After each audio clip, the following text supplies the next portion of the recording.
మనం బయట వర్క్ చేసే చోట మనం ఏది కోరుకోకూడదు. మనం పని చేయాలి, అవతల వాళ్ళని మెప్పించాలి, మనకిచ్చిన పాత్రని చెడగొట్టకుండా పని చేయాలి, టైం మెయింటైన్ చేయాలి. ఆర్టిస్ట్ లైఫ్ అంటేనే సిన్సియర్గా ఉన్న వాళ్ళే ముందుకెళ్ళగలుగుతారు.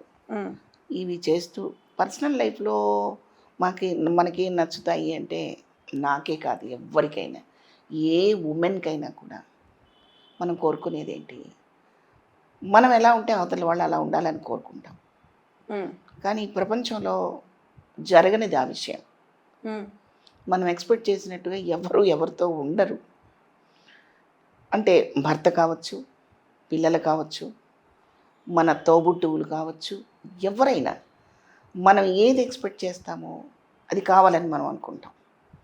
మనం రోజుకు 2 సార్లు ఫోన్ చేస్తే అవతల వాళ్ళు 4 సార్లు చేయాలనుకుంటాం. అది జరగని పని. ఒక్కసారి కూడా అవతల వాళ్ళకి గుర్తు రాకపోవచ్చు. అట్టాగని చెప్పి ఫోన్ చేస్తేనే ప్రేమ ఉంటుందా, ఫోన్ చేయకపోతే ప్రేమ ఉంటుందా అంటే కూడా నా దగ్గర జవాబు లేదు.